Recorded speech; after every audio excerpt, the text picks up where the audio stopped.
29 листопада 2023 року була куплена мною ось ця відеокарточка Asus Tuf RX 6900 XT, відновлена з заводу. І я успішно нею користувався, і навіть за 3 місяці після закінчення гарантії відеокарточку вскрив для заміни термоінтерфейса. До речі, тих 2 відео є на каналі, посилання в описі.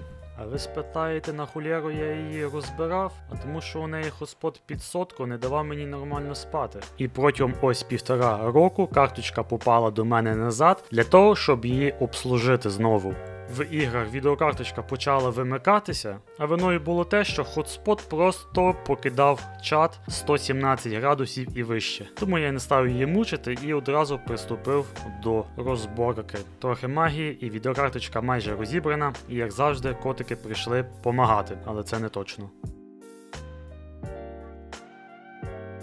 Відкриваємо цю канапку, і ось така картина маслом. Термопаса таке враження майже як і не було. Я хочу нагадати, використовував я тоді Nocto NT-H1, а це паста дорога. В теорії трошки менше, ніж на 1,5 року її не вистачило. Тому що з відеокарточкою ця проблема в вимиканні вже була давно, а другу було все лінь передати відеокарту на обслуговування. Ось так виглядало минуле обслуговування, а це теперішній стан. Термопрокладки жиліт 1,5 мм зараз пригодяться. А термопаста буде Thermalray TF7. Потужна паста. Вліпив нові термопрокладки. На фазах живленнях також, а там, де я тицюю пальцем, я просто зажав. Брешу, у мене просто не було їх. Але вони в хорошому стані. А термопасу на ній з методом кашу маслом не зіпсуєш. А якщо на ділі вона така густа, що її розмазати, просто це щось грані фантастики. Складаємо карточку докупи і можна її встановлювати в свій системник для тестування. І до речі, ось так відеокарточка виглядає поряд з моєю Asus Prime 9070. Відеокарта вже на базі. Не видаляючи старий драйвер з 9070, відеокарта оприділилась і працює. 10 хвилин я крутив і волохатого бублика. І під кінець у нас були цілком задовільні температури 69 по ядру і 84 хотспот. Тому заміна інтерфейса пройшла успішно. А тепер пропоную відеокарту протестити в сучасних іграх. Коментувати я це не буду, лише скажу, що тестував усі ігри в 2К розширенні на ультраналаштуванні графіки з FSR на якість.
Now you're finished.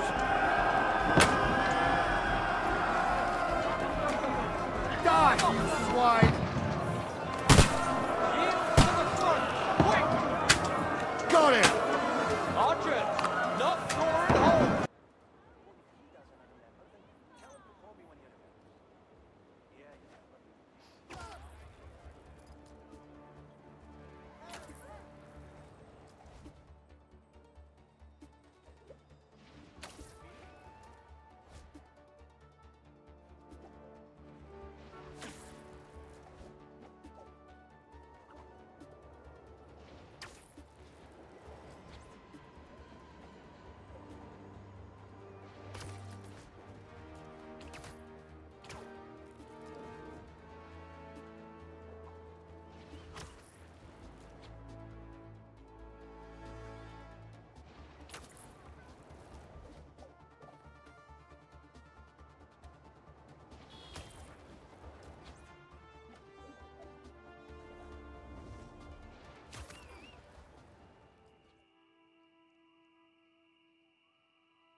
Ну що ж, як бачили, відеокарта успішно справляється з усіма іграми при 2К розширенні на ультрависоке налаштування графіки, але само собою лише з FSR на якість. Можна відеокарту пакувати і відправляти другу, а то без відеокарти як без рук. На цій ноті завершуємо. І пам'ятайте, відеокарти ігрові це звісно круто, а саме головне бережіть себе і своїх близьких.